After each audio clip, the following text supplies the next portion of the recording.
Hello, habari zenu. Mimi ni Madam Sheila kutoka Blessed Organic Farm. Leo nataka nishare na nyie kuna hii changamoto ilikuja bandani kwangu, ugonjwa huu wa pollaps. Ni kuku anataga yai lina damu au anatoka kama kizazi chake kinatoka nje fulani hivi. Sasa huu ugonjwa ulipata kuku wangu kama karibu kuku 10 hivi walipata hiyo shida.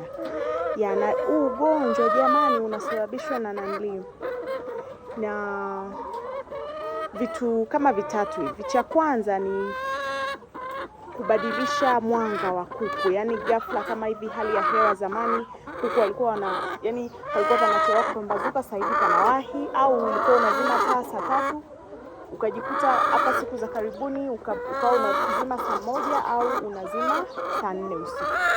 Na kitu kingine ni chakula. Kama kuku wako umewabadilishia chakula, yaani hivi karibuni umewabadilishia chakula papa, hiyo nayo inaweza ikasababisha. Na kitu kingine ni wanakuwa na mafuta, yaani kuku wako kuwa na mafuta. Sasa ni cha kwanza nilichokifanya kwangu mimi, kwa upande wangu mimi, nilipunguza ratio ya chakula cha kuku. Umenielewa? Nilianza kupunguza ratio kwa sababu mimi chakula cha kuku, yani mimi shida yangu nahisi ilikuwa kwenye chakula.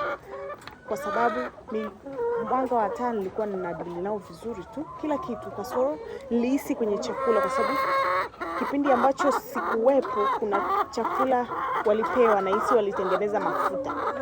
Kwa hiyo ndio hivyo nikahisi tu ni mafuta yaliwajaa. Kwa hiyo cha kwanza mimi nilichokifanya niliwapunguzia ratio ya chakula. Yaani kile chakula walichokuwa wanakula nikakipunguza hapo kidogo. Kama walikuwa wanakula kilo 5, utapunguza watakula kilo 4. Kwa hiyo mimi nilipunguza ratio ya chakula. Alafu yani nikawa nawapa hii mitishamba, tangawizi pamoja na manjano na kitunguu saumu, mpapai, aloe vera. Vyote hivyo vinasaidia kustimulate damu kufanya kazi vizuri, mmeng'enyo wa chakula,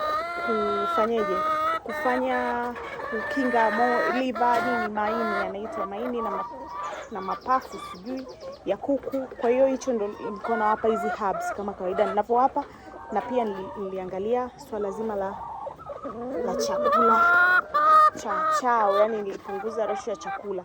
Na sasa hivi sijapata tena hayo mayai yenye damu, kwa sababu kuna kuku mmoja alikufa kabisa. Actually ni 2 walikufa kwa shida ya matani. Walikufa kwa shida hiyo ya kizazi chao kilitoka. Alafu mimi nilikuwa na shughuli, nilikuwa nimemwacha mtu, mimi nilikuwa sipo hapa nyumbani.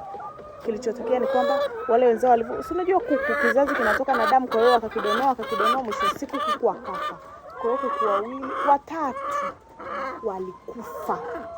Kwa hiyo ndo nikaja kusoma hicho kitu ili nijue ni shida gani, ni kitu gani kinacho affect kuku wangu. Nikajua ni hiyo shida na nimedili nayo. Sasa hivi mayai yangu hayana damu tena. Yaani nilikuwa kwa siku unaweza ukakuta hata mayai 10, 15, 20, karibu tray zima unakuta lina michirizi ya damu.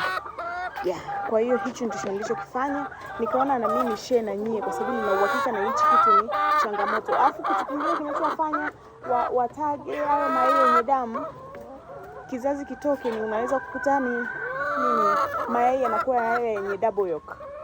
Kama hili yai ukiliangalia hili yai ni tofauti na yai mengine. Hili yai ni likubwa.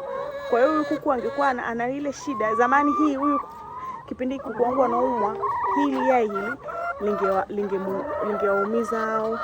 Yaani huyo kuku angeumia sana.